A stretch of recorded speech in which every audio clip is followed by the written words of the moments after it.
Isang bagong hakbang para sa ikaunlad ng Eastern Visayas ang isinulong ni House Speaker Martin Romualdez sa pagpasok ng 20th Congress. Ang detalye ihahatid sa atin ni Kate Renya live mula sa Batasang Pambansa.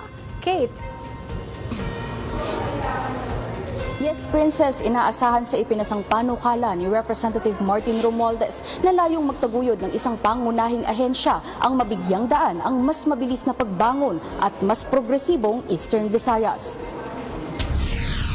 Inihain ni re-elected Leyte Representative Martin Romualdez ang isang panukalang batas na layong magtatag ng Eastern Visayas Development Authority o EVDA. Ang EVDA ang mangunguna sa mga proyekto at programa para sa Leyte, Biliran, Southern Leyte, Northern Samar, Eastern Samar, Western Samar at mga syudad ng Ormoc at Tacloban, habang ang headquarters naman nito ay itatayo sa Tacloban City. Inihain niya ang panukala kasama ang co-authors na sina Tingog Party List Representative Andrew Julian Romualdez at Representative Jude Asidre.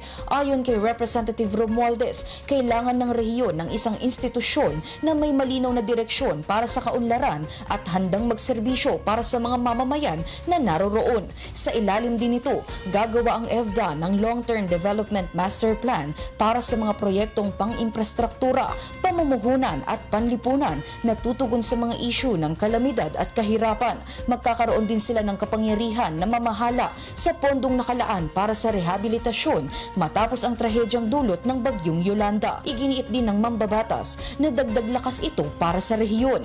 Kasama na rin dito ang mga panukalang proyekto para sa sektor ng enerhiya, agrikultura at public utilities.